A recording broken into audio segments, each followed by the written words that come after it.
வாழ்க்கையில் என்றென்றும் நிலைத்து நிற்கும் என்று நாம் நினைக்கும் அனைத்தும் ஒரு நாள் கடந்து போகும். புகழ் மறையும், பணம் மறைந்து போகும், மனிதர்கள் வருவார்கள் போவார்கள்.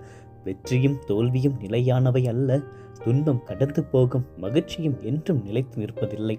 இந்த உலகில் எதுவும் நிரந்தரமானதல்ல. ஆனால் என்றும் நிலைத்து நிற்பவர் ஒருவர் உண்டு, இறைவன். எல்லாமே மாறலாம், எல்லாமே கடந்து போகலாம். ஆனால் இறைவன் நிலைத்து நிற்கிறார். இறைவன் என்றென்றும் நிலையானவர்.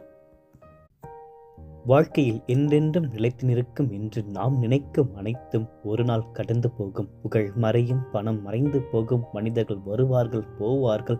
வெற்றியும் தோல்வியும் நிலையானவை அல்ல. துன்பம் கடந்து போகும், மகிழ்ச்சியும் என்றும் நிலைத்து நிற்பதில்லை. இந்த உலகில் எதுவும் நிரந்தரமானதல்ல. ஆனால் என்றும் நிலைத்து நிற்பவர் ஒருவர் உண்டு, இறைவன். எல்லாமே மாறலாம், எல்லாமே கடந்து போகலாம். ஆனால் இறைவன் நிலைத்து நிற்கிறார். இறைவன் என்றென்றும் நிலையானவர்.